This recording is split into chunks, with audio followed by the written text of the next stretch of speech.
Check.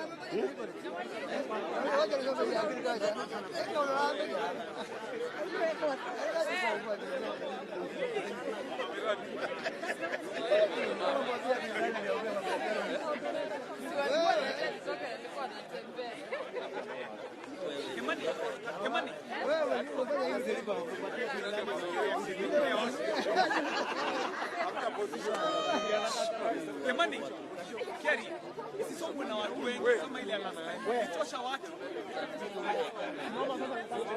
We can flank you guys. Ile ingine ilikuwa inakaa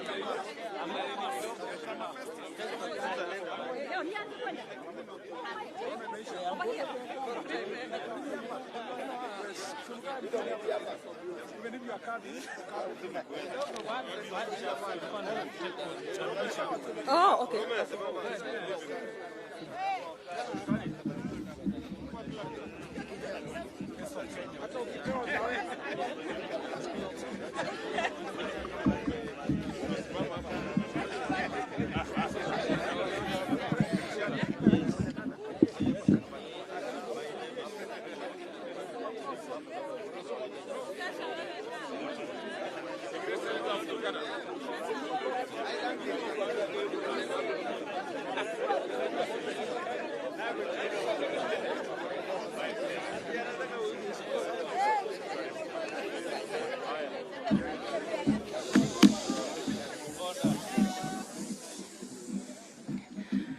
Good afternoon.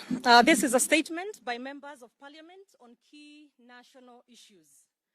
We, 139 members of parliament, many are here, and a few have left for other engagements, met as legislators who champion a broad-based, people-centered and bottom-up empowerment of Kenyans to reflect on and examine the state of various developments of concern in our country. We have consulted widely and deliberated deeply on the way forward to restore reason and reasonableness to our politics and leadership, and to reaffirm a message of tolerance, inclusion, hope, and fraternity to the people of Kenya. We particularly note worrying emergent issues that threaten the stability, peace, cohesion, and integrity of our nation, and wish to lend our voices to them. These issues include the following. 1, state-instigated violence. We are deeply concerned with the escalation of political violence instigated by state agencies, and what looks like glorification of chaos and encouragement of a backward culture of political criminality. On our part, we will lead the way in ensuring that our political discourse is devoid of violence. We continue to propagate an ideology of principled engagement, peaceful coexistence, brotherhood, solidarity, and compassion. The evil scheme, which began with the targeted withdrawal of security of members of parliament, has now been extended to total withdrawal of official security coverage by police officers at meetings attended by the Deputy President. This is not only malicious discrimination, but it is also reckless dereliction of duty by the National Police Service and a grave threat to national security. We are aware that a special officially sanctioned, underline that, officially sanctioned, hit squad has been formed to perpetrate political violence as witnessed in Keno, Murang'a County, and Msambweni in Kwale, and that it has been tasked to cause violence at the Deputy President's functions that were held at the coast this last weekend. We understand that the squad's mission is to instigate targeted political violence, kidnap political leaders, and execute political assassinations.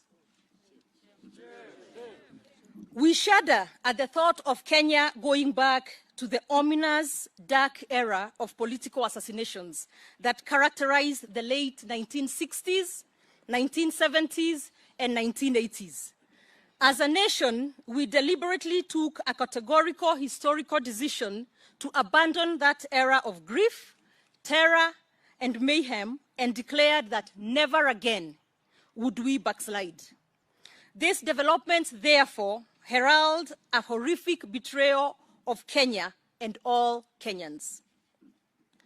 As a civic duty, we have relayed this information to the relevant authorities with details that include the name of the squad commander and the specific identities of the officers involved.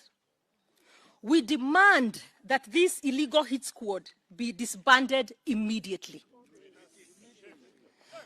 We also demand that the Inspector General of Police takes charge and ensures that all officers deployed at political meetings, rallies, by-elections, and indeed all other electoral events are in official uniform and have their service numbers and names prominently displayed on their badges. We urge the international community, and here I will specifically reach out to our friends, the United States of America, the European Union countries, the United Kingdom, and also including the African Union and African nations and the United Nations, to turn its focus on Kenya and help this country avoid a precipitous descent into political meltdown as next year's elections draws near. It is because of many international allies who stood with Kenya in the past that we overcame colonization, dictatorship, and other forms of tyranny.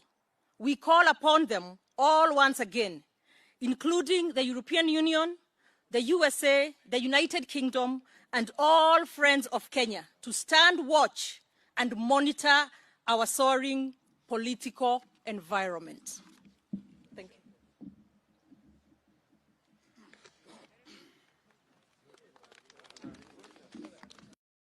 Yes, we continue with the statement. Breakdown of the rule of law. The state is pushing the country towards the collapse of the rule of law and emasculation of oversight of institutions.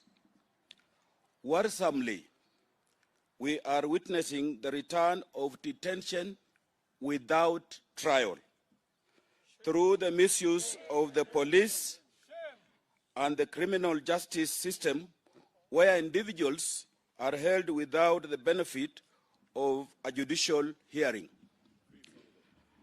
The courts should not allow themselves to be intimidated and weaponized for political purposes by the political actors in privileged positions. They should stand firm and uphold their independent constitutional mandate to uphold the rule of law and protect human rights. We urge the